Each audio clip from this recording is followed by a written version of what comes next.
जीवन के अंतिम पड़ाव पर अपनी औलाद से ये 3 उम्मीद रखने वालों, इस कहानी को सुनो, कभी रोना नहीं पड़ेगा। बूढ़े मां बाप की कहानी। नमस्कार प्रिय दर्शकों, दर्पण ज्ञान गंगा यूट्यूब चैनल में आपका पुनः स्वागत है। प्रिय दर्शकों, आज की कहानी औलाद के लिए और बूढ़े मां बाप के लिए बहुत ही ज्ञानवर्धक और शिक्षाप्रद है। इसमें आज हम आपको बताएंगे कि बूढ़े मां बाप का क्या कर्तव्य होता है और औलाद का भी क्या कर्तव्य होता है। मित्रों, हर मां बाप की अपनी औलाद से एक उम्मीद होती है और उसी उम्मीद को लेकर के मां बाप अपनी औलाद को पालता है, अच्छे तरीका से उसकी परवरिश करता है और जीवन के अंतिम पड़ाव पर वही औलाद जब बूढ़े मां बाप के लिए धोखा दे जाती है, उन मां बाप के लिए छोड़ करके कहीं दूर चली जाती है, तो उस मां बाप के दिल पर क्या गुजरती है, क्या बीतती है। कितना बड़ा दुख उन मां बाप के लिए होता है।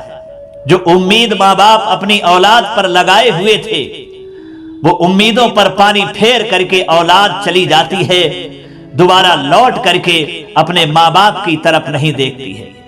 प्रिय दर्शकों, और बात भी सत्य है कि जो मां बाप होते हैं अपनी औलाद को किस तरह से पालते हैं, कितनी मुसीबतें उठाते हैं, कितने दुख उठाते हैं, तब अपनी औलाद को पालते हैं।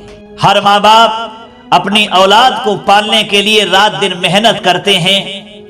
कभी अच्छे वस्त्र नहीं पहन पाते, पुराने वस्त्रों से ही अपना काम चला लेते हैं, लेकिन अपनी औलाद के लिए नए वस्त्र खरीद करके पहनाते हैं। वो मां बाप स्वयं जूता चप्पल टूटे हुए पहन लेते हैं, लेकिन अपनी औलाद के लिए 4-4 जोड़ी नए जूते चप्पल खरीद करके देते हैं। स्वयं मां बाप पुरानी साइकिल पे चल देते हैं, लेकिन अपनी औलाद के लिए नई मोटरसाइकिल या गाड़ी खरीद करके देते हैं। अपनी जेब में पैसा हो या ना हो, लेकिन अपनी औलाद के खर्चा के लिए उन्हें पैसे देते हैं। रात दिन मेहनत करने के बाद फिर अपनी औलाद को अच्छी तरीका से वे सुखी रख पाते हैं, पढ़ाते लिखाते हैं, स्वयं जीवन में अपने सपनों पर पानी फेर लेते हैं, लेकिन औलाद के सपने पूरे करने के लिए मां बाप रात दिन एक कर देते हैं, कड़ी से कड़ी मेहनत करते हैं।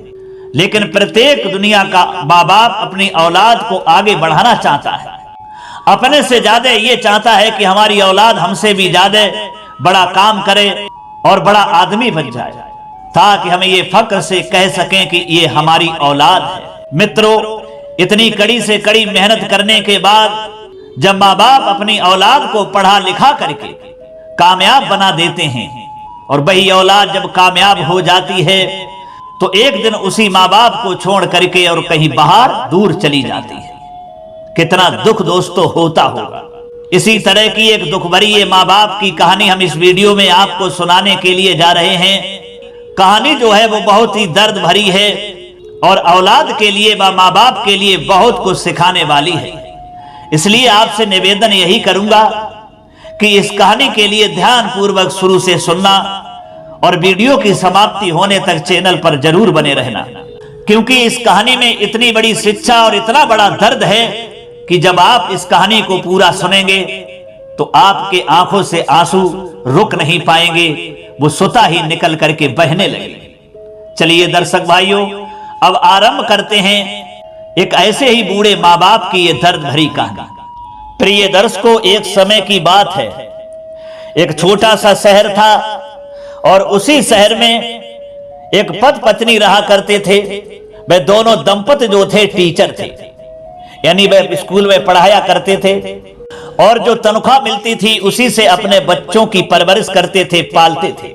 उन दोनों पति पत्नी के 2 बच्चे थे, यानी 2 बेटा थे। दोनों पति पत्नी ने एक दिन सलाह की, मशवरा किया और कहा कि हम अपनी औलाद के लिए, दोनों बेटों के लिए इतना पढ़ाऊंगा कि इस दुनिया में सबसे बड़ा आदमी इन्हें बना दूंगा। चाहे हमारी सारी ये नौकरी इन बच्चों को पढ़ाने में ही क्यों ना लग जाए, लेकिन मैं कभी पीछे नहीं हटूंगा।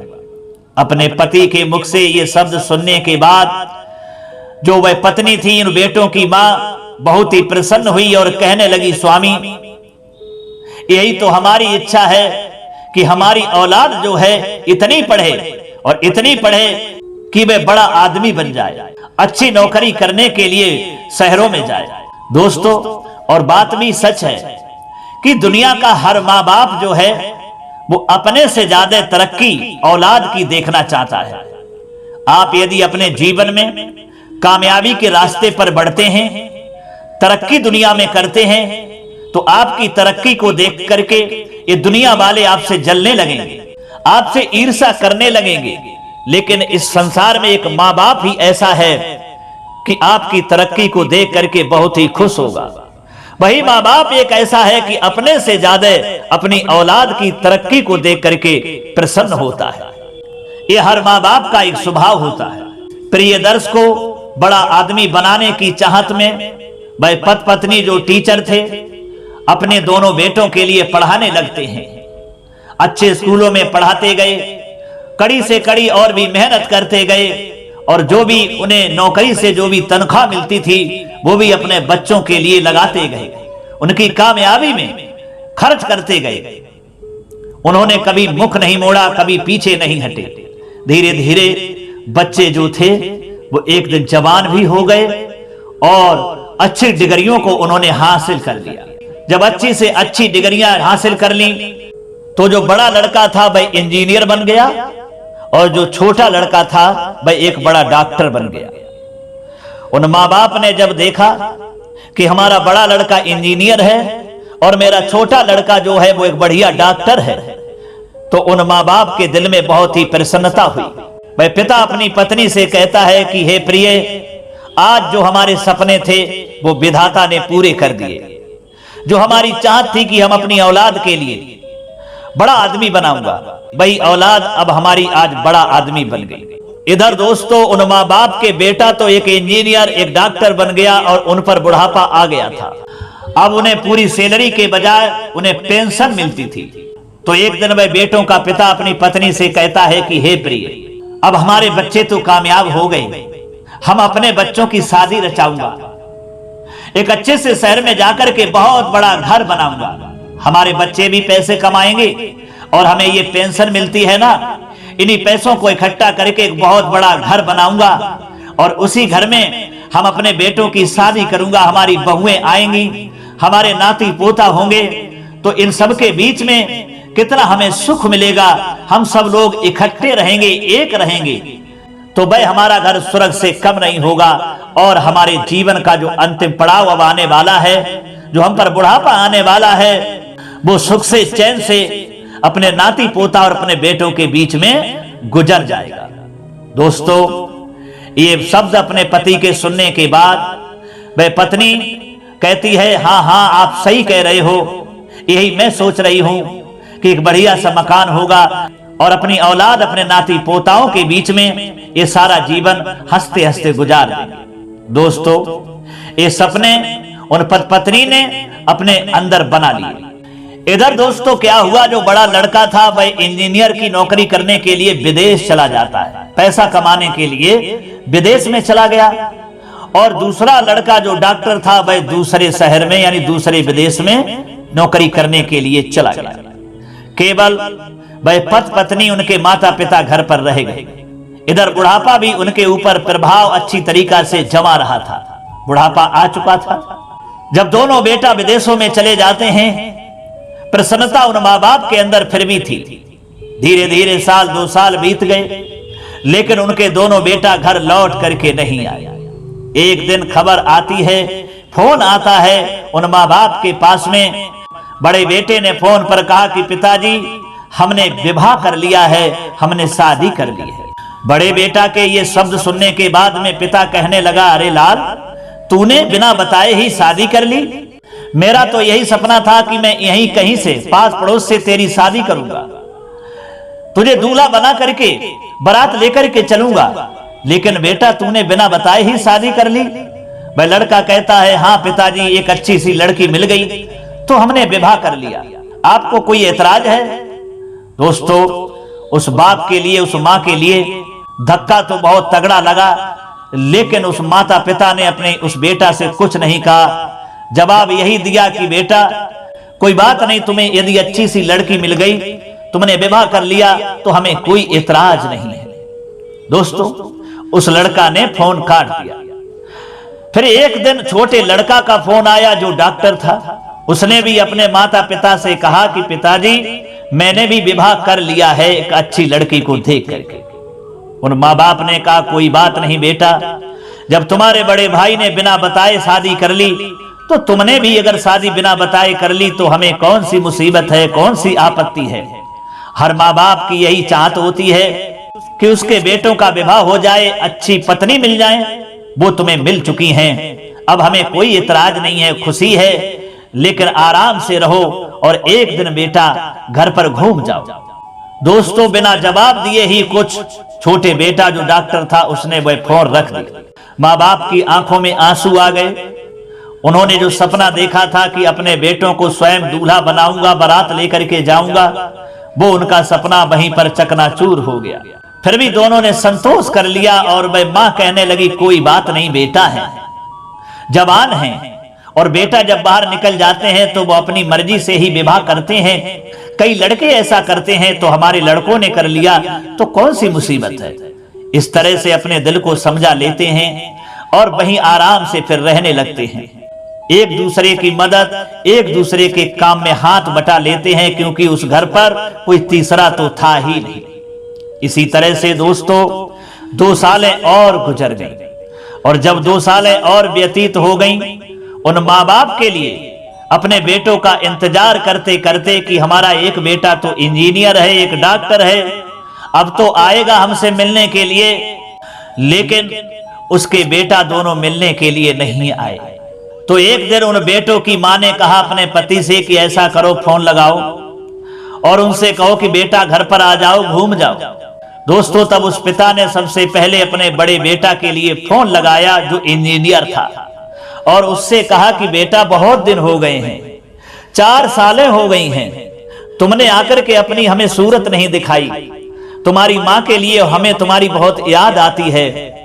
तुमने विवाह कर लिया तो हम अपनी बहू को देखना चाहते हैं, बेटा घर पर आ जाओ।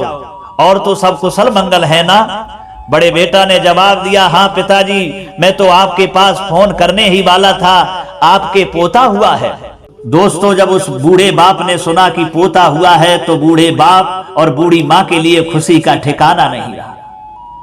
खुशी के मारे वह बूढ़े बाप वहीं नाचने लगे और कहने लगे मेरा पोता कैसा है। जवाब दिया, पिताजी पोता बिल्कुल आपकी तरह है, आप पर गया है। तब पिता ने कहा, बेटा हमें भी ले जाओ और हमें भी पोता से मिलवाओ, क्योंकि हमें अपने पोता से मिलना है। दोस्तों, किसी ने सत्य ही कहा है कि हर माँ बाप के लिए मूल से ब्याज अधिक प्यारा होता है। अपने बेटा से अधिक अपना पोता ज्यादा प्रिय होता है। जो अपने पोता के दर्शनों के लिए वह माँ बाप छटपटाने लगे। लेकिन उस बेटा ने कहा, ठीक है पिताजी, आपके लिए पोता से मिलवाऊंगा। इतना कहने के बाद में फोन काट दिया। फिर ये दर्श को धीरे धीरे 1 साल और व्यतीत हो गया, दोबारा फोन नहीं आया। तो एक दिन मां पर फिर नहीं रुका गया। मां ने अपने पति से कहा जो बूढ़ा बाप था कि आज फिर फोन लगाओ, पूछो हमारे बेटे कैसे हैं, हमारा पोता कैसा है, उन्हें बुलाओ। पिता ने फिर फोन लगाया और दोनों बेटों से बात की, तो दोनों बेटों का यही जवाब था कि पिताजी इंडिया में क्या रखा है, अरे इंडिया में कुछ भी नहीं है, मैं नहीं आ सकता। बड़े बेटा ने कह दिया, अगर मैं वहां इंडिया में आ गया तो हमें जो अच्छी नौकरी मिली है, जो हम इंजीनियर हैं, हमारा काम जो है वो सब चौपट हो जाएगा। जो मैं पैसा कमाता हूं उस पैसे के कमाने में सब गड़बड़ हो जाएगा। इधर छोटे बेटा ने भी यही उत्तर दिया कि पिताजी इंडिया में क्या रखा है, मैं इंडिया में नहीं आ सकता। मैं एक विदेश में बढ़िया डॉक्टर हूं, बहुत सारा पैसा मुझे मिलता है, और यदि मैं इंडिया पर आया तो हमारी सारी कहानी यहां पर गड़बड़ हो जाएगी, इसलिए मैं नहीं आ सकता। इतना कहने के बाद में दोस्तों दोनों बेटों ने फोन जो था वह रख दिया। इधर 5 सालें हो चुकी थी, उन पर बुढ़ापा अच्छी तरीका से आ चुका था। बुढ़ापे ने पूरा प्रभाव अपना उनके ऊपर जमा रखा था। अब तो उन बूढ़े माँ बाप के शरीर में शक्ति नहीं रही, ताकत नहीं रही। फिर भी जो है अपनी गुजर बसर एक दूसरे की मदद से कर रहे थे। धीरे धीरे दोस्तों 1 साल और व्यतीत हो गया। कहते हैं ना कि माँ के लिए जो ममता जो प्यार बच्चों के लिए होता है शायद वो पिता के लिए नहीं होता। पिता के लिए होता तो है लेकिन माँ जैसा प्यार, माँ जैसा स्नेह नहीं होता। माँ को फिर अपने बेटों की याद आई तो माँ अपने बेटों की याद में जो थी बैठ करके आंसू ढुरकाने लगी। उसके आंखों से आंसू निकल करके गालों पर लकीर बनाते हुए जमीन पर गिरने लगे। जब उस बूढ़े पति ने देखा तो वह समझ चुका था कि माँ माँ होती है, ये अपने बेटों की याद में रो रही है। तो उसने अपनी पत्नी को समझाने हेतु अपनी पत्नी से कहा कि देखो प्रिय, ऐसे रोने से बच्चे आने वाले नहीं हैं, क्यों रो रो करके अपने को दुखी कर रही हो। ऐसा करो, अब की बार फिर फोन लगाओ और तुम फोन लगाओ। हर बार मैं फोन लगाता था लेकिन आज तुम फोन लगाओ और अपने बेटों से ये कहना कि बेटा घर पर हमसे मिलने के लिए आ जाओ, और यदि तुम नहीं आओगे तो आज से तुम समझ लेना कि तुम्हारी माँ मर गई और मेरे लिए तुम मर गए। दोस्तों वही हुआ। आज उस पिता ने फोन अपने बेटों के लिए नहीं लगाया, उस माँ ने अपने बेटों के लिए फोन लगाया और उसने अपने बेटों से कहा कि बेटा या तो घर पर आ जाओ और नहीं तो समझ लेना कि मैं तुम्हारे लिए मर गई और तुम भी मेरे लिए मर गए। दोबारा मेरे पास फोन मत करना। दोस्तों इतना जब माँ ने कहा तो भाई बेटा कहने लगे माँ ऐसी बातें क्यों कर रही हो, मैं नहीं आ सकता। माँ ने फिर वही बात कही कि बेटा ये बहाने मत बनाओ, एक बार तो इस बूढ़ी मैया से मिलने के लिए आ जाओ, नहीं तो आज ये बूढ़ी माँ तुम लोगों के लिए हमेशा के लिए मर गई। तुम ये समझ लेना कि हमारी कोई माँ थी ही नहीं और मैं भी दिल पर पत्थर रख लूंगी और मैं भी समझ लूंगी कि मेरे कोई बेटा थे ही नहीं। दोस्तों अपने माँ की बातों का उनके ऊपर कोई असर नहीं पड़ा, उन्होंने फोन काट दिया। उस बूढ़े बाप ने अपनी पत्नी से शायद इसलिए कहलवाया था कि ऐसे जब माँ के शब्द सुनेंगे तो कुछ तो अपनी माँ का तरस आएगा, हमारे बेटा आ जाएंगे। लेकिन कोई असर उन कमीनों पर, उन बेटों पर नहीं पड़ा। फोन काट दिया। अब तो उस माँ के लिए बड़ा ही दुख हुआ। दोनों बूढ़े माँ बाप बैठ करके बहुत रोए, एक दूसरे के आंसू पोंछ लिए और बूढ़े बाप ने कहा कि हे प्रिय, अब अपने बेटों को भूल जाओ। आज के बाद तुम्हारे बेटा लगता है तुम्हारे पास मिलने के लिए नहीं आएंगे। दोस्तों धीरे धीरे कुछ समय गुजरा। एक दिन क्या हुआ, एक दिन उस बूढ़ी माँ के लिए ऐसा सदमा बैठा, ऐसा दिमाग पर सदमा बैठा, ऐसा दिमाग पर, ऐसा शरीर पर उसके अटैक पड़ा कि उसका आधा जो धड़ था, जो शरीर के आधे अंग थे, उन पर पालिश गिर गई। आधे अंगों ने काम करना बंद कर दिया। अब तो केवल एक हाथ ही चलता है, एक ही पैर कामयाब था, एक साइड के जो अंग थे वो काम करना बंद कर चुके थे क्योंकि पालिश गिर चुकी थी। और जब ये हाल उसने अपना देखा तो उसकी आवाज भी निकलना बंद हो गई थी। वह अंदर ही अंदर बहुत रोई। उसके पति ने देखा तो पति कहने लगा, अपनी पत्नी को समझाने लगा कि हे प्रिय घबराओ नहीं, अभी मैं मरा नहीं हूं, अभी मैं जिंदा हूं और मैं जब तक जीवित रहूंगा तब तक तुम्हें कोई परेशानी नहीं होने दूंगा। तुम्हारे शरीर पर आधे अंगों पर पालिश गिर गई, आधे अंगों ने काम करना बंद कर दिया तो क्या हुआ, मैं तो अभी बिल्कुल सही हूं ना। दोस्तों अपनी पत्नी की यह हालत देख करके उस बूढ़े पति के लिए दुख का कोई छोर नहीं रहा, लेकिन पत्नी को समझाने के लिए खुद आंसू नहीं बहाए, अंदर ही अंदर आंसुओं को पी लिया, लेकिन अपनी पत्नी को धैर्य धारण करवाया। दोस्तों एक बात बताएं, ऐसा क्यों हुआ? क्योंकि औलाद से जो प्रेम मां करती है, जो मां के लिए अपनी औलाद पर जो सपने होते हैं, जो एक बुढ़ापे का सहारा होती है औलाद, और वही औलाद बूढ़े माँ बाप के दुख में सहारा न बने और उनकी बातों का कोई महत्व न समझे और उन्हें धिक्कार दे, तो उस माँ के लिए कितना बड़ा कष्ट होगा। इसी तरह से वो सदमे में गई और उसके आधे अंगों ने काम करना बंद कर दिया। इधर दोस्तों अब भाई उसका जो बूढ़ा पति था, शरीर में तो इतनी शक्ति नहीं थी, फिर भी हिम्मत को बांध करके अब अपनी पत्नी की सेवा करने लगा। समय से पानी देना, समय से भोजन देना, समय से उसके कपड़ों को भी धोना और दूसरे कपड़े चेंज करवाना, ये सारी जिम्मेदारी उसका पति कर रहा था। उसने अपने पति को स्वयं अपनी सेवा करते हुए जब देखा तो वह ईश्वर से प्रार्थना करने लगी, रोने लगी और कहने लगी कि हे प्रभु, ये सब उल्टा हमारे जीवन में क्यों हो रहा है? जो हमें सेवा अपनी पति की करनी चाहिए और वह उल्टा हमारा पति मेरी सेवा कर रहा है। मेरा कैसे कल्याण होगा? मेरा कैसे उद्धार होगा? मेरे लिए तो पति ही परमेश्वर है। हर पत्नी का यह धर्म है कि अपनी पति की पूजा करे, अपने पति की सेवा करे, लेकिन आज उल्टा पति हमारी सेवा कर रहा है। मैं कैसे इस चीज को सहन कर पाऊंगा? ये सोच करके बहुत रोई।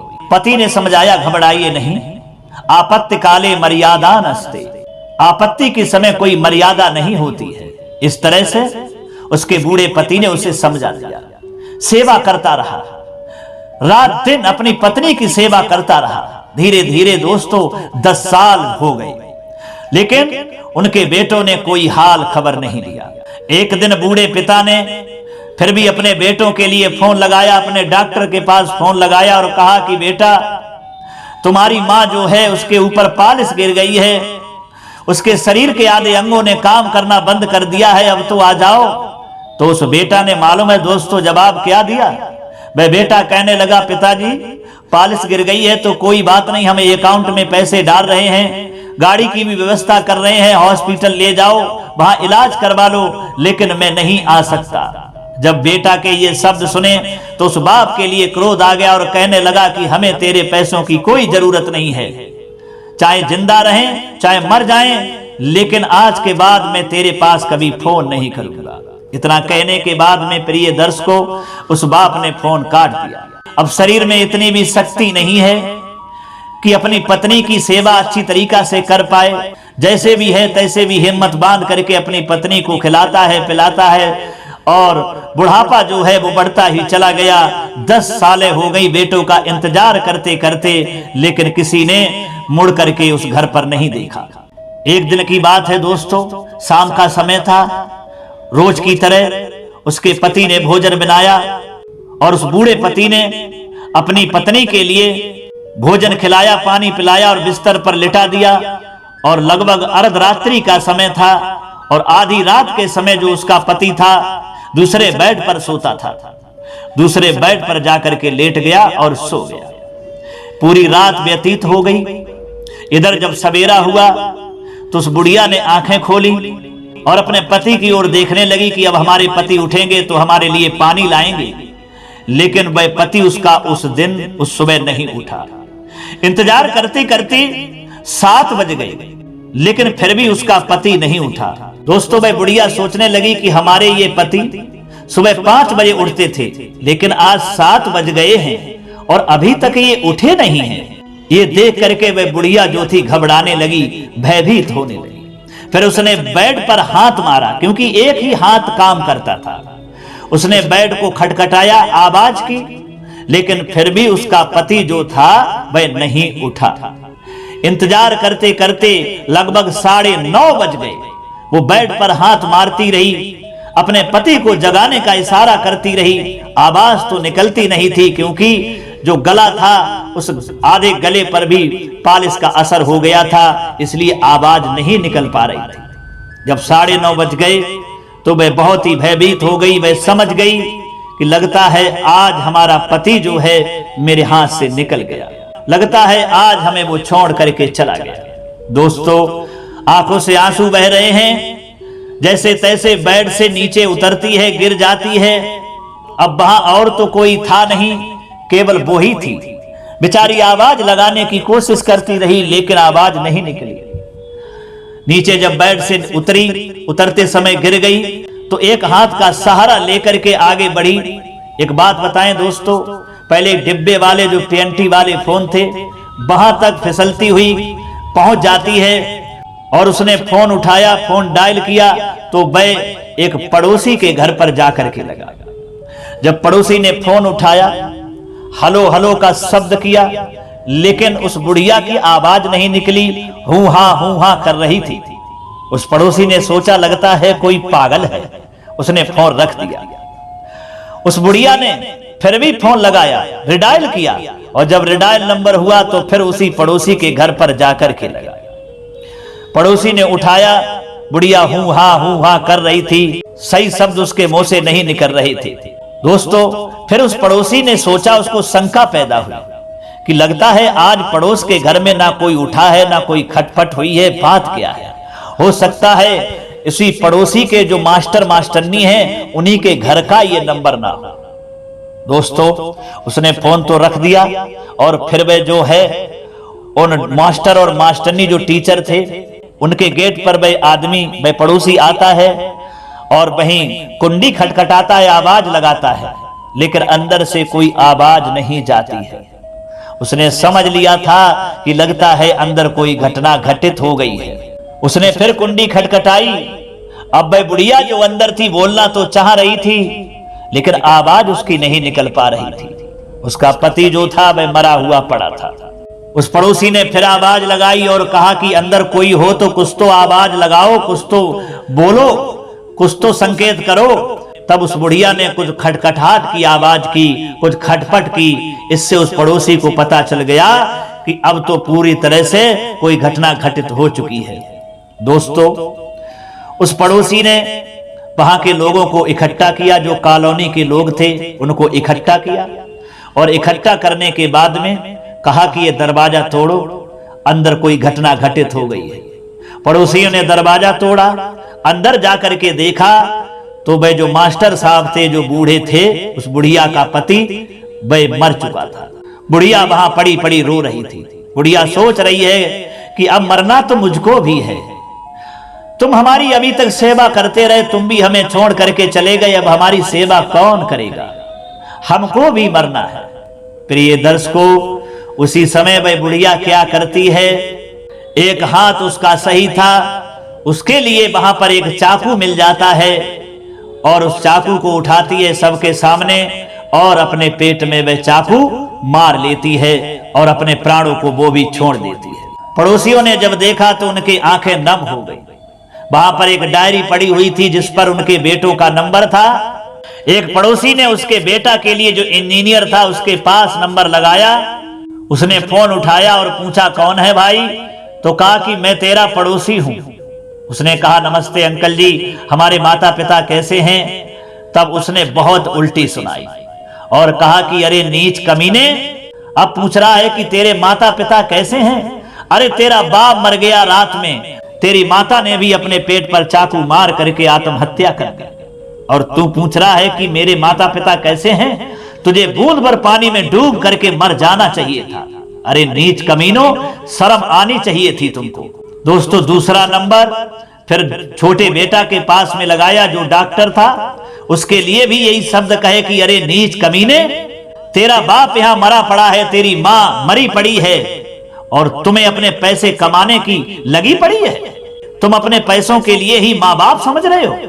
शर्म आनी चाहिए तुम दोनों के लिए। मर जाओ डूब करके बूंद भर पानी में, यहाँ फिर मत आना। 10 साल से इंतजार कर रहे थे तुम्हारे माँ बाप, लेकिन तुम नीच कमीनों ने अपने माँ बाप को 10 साल के अंदर सूरत भी नहीं दिखाई। दोस्तों, वे दोनों बेटों ने कहा, अंकल जी गुस्सा मत होइए, मैं आ रहा हूं। तब उस पड़ोसी ने कहा, तुम्हारे आने की कोई जरूरत नहीं है। 10 साल से तुम्हारे ये माँ बाप तुम्हें बुलाते रहे और तुम अभी तक नहीं आए, अब आ रहे हो, तुम मत आना। अरे इनको फूकने की बात है तो मैं ही इनको ले जा करके शमशान घाट में फूक दूंगा, लेकिन यहां आकर के कॉलोनी वालों को अपनी सूरत मत दिखाना। प्रिय दोस्तों, उसके बाद में क्या होता है, जो कॉलोनी के लोग थे वो सब इकट्ठे हुए और वो उन मास्टर और मास्टरनी के मृतक शरीर को ले जा करके शमशान में पहुंचे और उन्होंने उनका अंतिम संस्कार किया। उधर दोनों बेटों ने फ्लैट तैयार की और वो भी अगले दिन घर पर आ गए, और जब आए तो अपने माँ बाप की याद करके रोने लगे।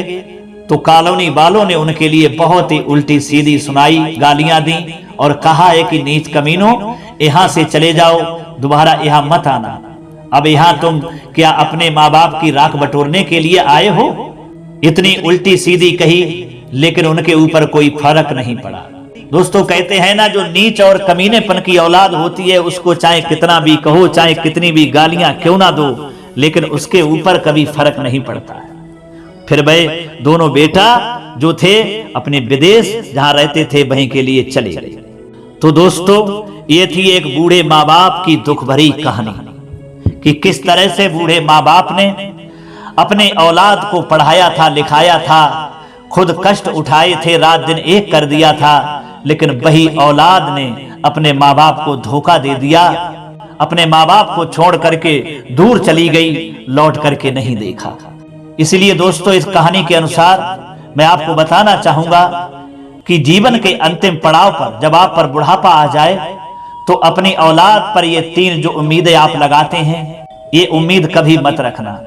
पहली उम्मीद जो आपके लिए होती है कि हमारे बेटा जब बड़े हो जाएंगे तो हम अपने हाथों से उनका विवाह करूंगा, उन्हें दूल्हा बनाऊंगा और दूल्हा बना करके बारात को ले जा करके उनकी शादी रचाऊंगा और घर पर बहू लेकर के आऊंगा। जब मेरे घर पर बहू आएगी तो हमारा घर कितना स्वर्ग हमें दिखाई देगा, क्योंकि हमारे घर में लक्ष्मी आएगी। लेकिन दोस्तों, उन माँ बाप से यही कहना है कि ये उम्मीद जो है अपनी औलाद से मत रखना, क्योंकि औलाद ने अगर आपको कामयाब बना दिया और अधिक से अधिक पढ़ा दिया तो आपकी औलाद आपको छोड़ करके एक दिन चली जाएगी और बगैर आपकी मर्जी से वो वहीं जाकर के विवाह कर लेगी। ये आपका सपना, ये आपकी उम्मीद वह पानी में मिला देगी। इसलिए ये उम्मीद मत रखना। दूसरी उम्मीद यह है कि आप ये सोचो कि बुढ़ापा जब मेरे ऊपर आएगा तो हमारी औलाद बुढ़ापे की लाठी बनेगी, बुढ़ापे में सहारा बनेगी। तो ये भी उम्मीद जो है अपनी औलाद से मत रखना, क्योंकि आपकी औलाद कोई कंफर्म नहीं है कि बुढ़ापे की लाठी बने, बुढ़ापे का सहारा बने, आपकी सेवा करे, कभी नहीं कर सकती, कोई भरोसा नहीं है। ये भी उम्मीद आप भूल कर भी मत करना।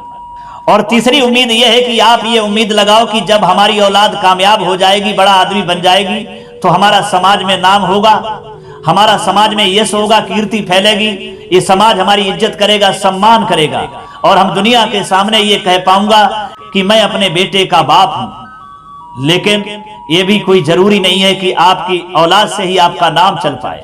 कोई कंफर्म नहीं होता कि आपकी औलाद आपका नाम चलाए। मान लो आपकी औलाद सपूत की जगह कपूत पैदा हुई और आपने अपने जीवन में जो भी मेहनत से इस समाज में नाम, यश, कीर्ति कमाई है वो 2 दिन में ही खत्म कर देगा। इसलिए कोई जरूरी नहीं है कि हमारी औलाद से ही हमें समाज में सम्मान मिल जाए, हमारा समाज में नाम चल जाए, ये कोई कंफर्म नहीं होता। और मित्रों, आप ये सोचो कि मरते समय औलाद जो है हमारी लाश पर कंधा देगी, हमारी लाश को ले जा करके शमशान में जलाएगी, तो ये भी कोई कंफर्म नहीं है। हो सकता है आपकी लाश पड़ोसी लोग ही फूकें, आपकी औलाद को आपकी लाश पर हाथ लगाने को ना मिले, ये कोई जरूरी नहीं होता। तो दोस्तों, यही जो 3 उम्मीदें हमने बताई हैं बूढ़े माँ बाप के लिए, जो जीवन के अंतिम पड़ाव पर बूढ़ा माँ बाप अपनी औलाद से उम्मीदें रखता है, वो भूल कर भी मत रखना। क्योंकि अगर आपने अपनी औलाद से ये 3 उम्मीदें रखी तो ये आप जरूर समझ लेना कि आपको जीवन के अंतिम पड़ाव पर बहुत ही रोना पड़ेगा। और दोस्तों, उस औलाद से भी कहूंगा, ये जो कहानी सिखाती है कि औलाद अपने बूढ़े माँ बाप की सेवा करे। जीवन के अंतिम पड़ाव पर हर माँ बाप के लिए औलाद का ही सहारा होता है, और वह औलाद जब माँ बाप के लिए दुदकार देती है, लौट करके अपने माँ बाप की ओर नहीं देखती है, तो जानते हो क्या हसर होता है उस औलाद के जीवन में मित्रों। वही हसर होता है जो वह औलाद अपने माँ बाप के साथ करती है, और आगे जब वह जीवन के अंतिम पड़ाव पर पहुंचता है तो उसकी औलाद भी वही हसर उसके साथ में करती है।